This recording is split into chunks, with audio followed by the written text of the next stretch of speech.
Hi everybody, it's Thursday morning's devotional. Hope you have a great day. We're into 1 Samuel chapter 19 and 20 today.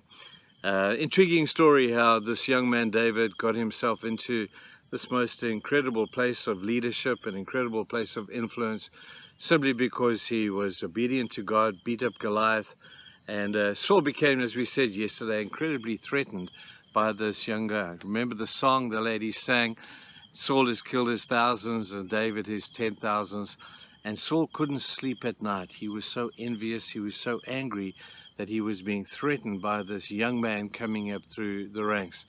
So Saul did what the world often does. It sought to just wipe David out.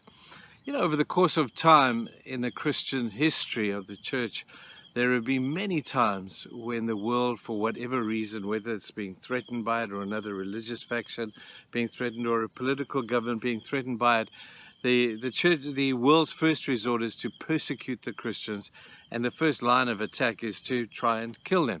Have a look around the world and you'll see how this is true. And even over the course of history, the persecution of the church has been a very real thing. Well, David experienced the same thing for probably the same reason. He was being persecuted because the church has always been persecuted, not because they don't like us, not because we're not nice people. They persecute us because they can't stand righteousness. And the world has always had this hatred towards those who would personify, or those who would be a picture of what righteousness looks like. The church is always suffered at the hands of evil and wicked men for that very reason. Have a look at the Beatitudes. Now, the Beatitudes is a picture of beautiful people. Blessed are those who hunger and thirst for righteousness. Blessed are those who mourn over sin. Blessed are the peacemakers. Blessed are all these. And from the outside, I'm saying, why would anybody want to persecute people who hold to these values, who live this kind of beautiful lifestyle? And yet the world hates that. They don't really hate you. They hate what you stand for. And so the same was with David.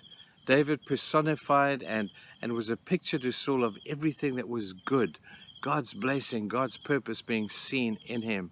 And Saul just couldn't stand it. So he tried a number of times to kill David. And David then went to Jonathan, Saul's son and his best friend, and said to him in chapter 20, he says, "What have I done?"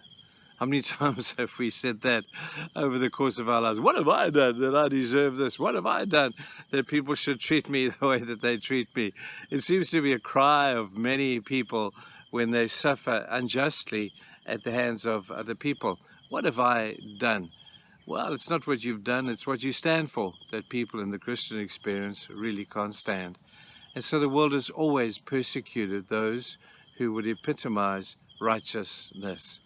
In fact, it would be strange if you were epitomizing righteousness in your life if you weren't persecuted. Maybe we're not persecuted sometimes because we're not epitomizing righteousness. Maybe we need to look at ourselves on that account. But the world has always hated those who stand for righteousness. After all, they killed the most beautiful human being who ever lived, someone who'd never sinned. Sure, he ruffled a few Pharisees and their feathers, but Jesus, the perfect person who ever lived, was taken, they beat him, they stuck a crown of thorns on his head, and they crucified him because they just couldn't stand his righteousness. People, if they did that to Jesus, probably going to do it to us as well. So let's expect it. What have I done? It's not what you've done, it's who you are that the world will persecute. That's what David was experiencing. He'd done nothing wrong. All he had done is serve this man. All he had done is do well for Saul, win battles for him, kill giants for him, and yet Saul persecuted him. I guess it'd be good for us to know that this is something that can happen to us. At times in our lives, we may experience the very thing. Well, if that's your case, let me tell you, you're in very good company. Have a great day, people. We'll see you tomorrow. Bye.